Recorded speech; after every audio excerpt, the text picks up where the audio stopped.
Çəkilin qazi gəlir, Allah razı gəlir.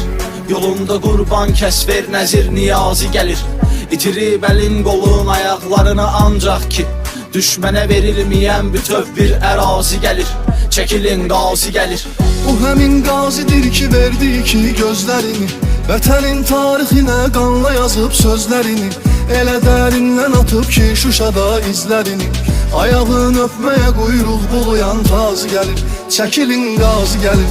Ona hər şey fədadır, bir ovuc torpağı çəkdilər ki bir can elədi. Həyatda ən dəyərli şey ki canın sağlığıdır. Bu adamlar onu bu millətə qurban elədi. O həmin qazidir ki şəhidlik arzusundadır. Ağlayır halına yox, dostları şəhid düşüb. Bir gecə qəfil oyanmış yuxudan ağlayaraq ki şəhid dostu gəlib yuxuda şəhidlə görüşüb. Çəkilin qazi gəlir. Bir vaxtı ayağı yalın yurdunu o tərk eləyib, ruhunu laylay yox güllə səsindən bəliyib. Qayıdıb yerlə göyü nərəsilə silkəliyib, səsi haqdır harayından Quran avazı gəlir. O həmin qazidir ki atəş onda soğuşmuyub, vətənin dar günündə lazımanmı soruşmuyub. O nə tərif nə mükafatlar üçün vuruşmuyub, beşiyindən ona sancılmış alın yaz gəlir. Çəkilin qazi gəlir. Çəkilin qazi gəlir. Üstündə vətən torpağı, o həmin torpağın üstündə bitən bir çiçəkdir. Sağlığını verdiyi torpaqda vətən bayrağı var. Qazilər keçmişdir, bugünkü gündür gələcəkdir. Çəkilin qazi gəlir.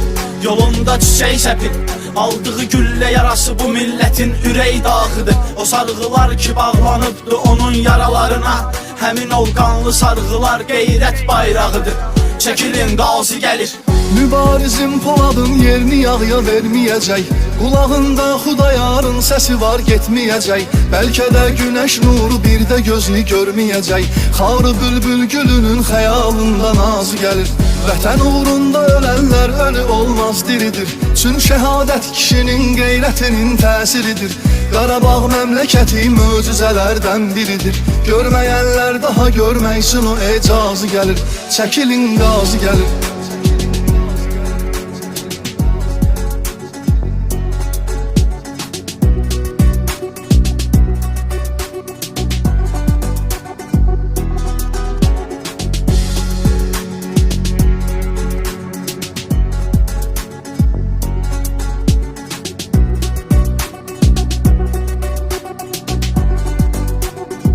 Çəkilin qazi gəlir.